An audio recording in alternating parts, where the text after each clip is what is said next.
ये कहानी कभी ना भूल पाने वाली कहानी है। ऐसा लगता है जैसे कि एक हफ्ते पहले की ही बात हो। हालांकि ये बात लगभग 1 साल पुरानी है। मैं और मेरा परिवार एक शहर में छुट्टियां मनाने गए थे। हम वहां लगभग 1 हफ्ते तक रहे। यह बहुत लंबी छुट्टियां थीं।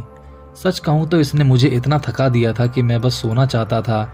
जैसे जैसे टाइम निकल रहा था, ये छुट्टियां और भी लंबी होती जा रही थीं।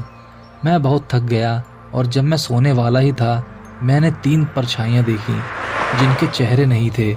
वो बस सड़क के कोने में खड़ी थीं। ऐसा लग रहा था कि जैसे वो हमारा इंतजार कर रहे हों। मैं केवल उनके फटे हुए कपड़े देख सकता था जिन पर खून के धब्बे लगे थे। ये बात मैंने अपने मम्मी पापा को बताई। मैंने उनसे पूछा कि आपने उन परछाइयों को देखा, तो उन्होंने बोला नहीं। इसलिए मुझे लगा कि शायद ये मेरा वहम होगा। लेकिन इस बार मैंने उनके चेहरे देखे जो कि सूरज की रोशनी में साफ दिख रहे थे।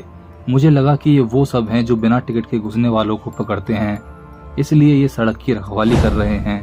लेकिन नहीं, वे वही 3 लोग थे जिन्हें मैंने पहले सड़क पर देखा था। तो वो कैसे जान पाए कि हम यहाँ रुकने वाले हैं? लेकिन आज मुझे ये बेवकूफ़ी लगती है कि इसे मैंने अनदेखा कैसे कर दिया। खैर, हमें 3 दिन हो गए थे।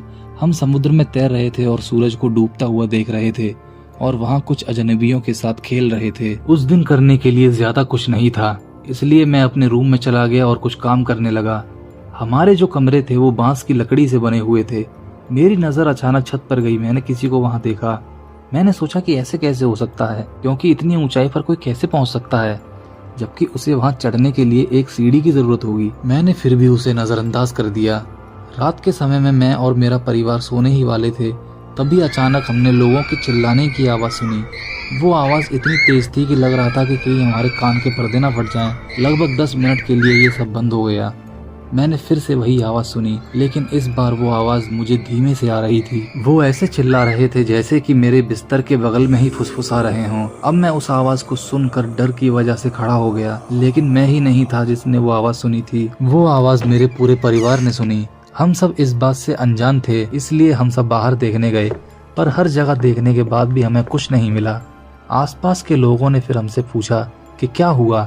जब हमने उन्हें बताया तो किसी ने भी हमारा यकीन नहीं किया। हमने वहाँ पुलिस बुलाई और पुलिस को सारी बात बताई। उनमें से एक ने कहा कि देखिए, जिन लोगों को आपने चिल्लाते हुए सुना वो लोग इंसान नहीं हैं, वो सब खून पीने वाले पिशाच हैं। रात में शिकार पर निकलते हैं।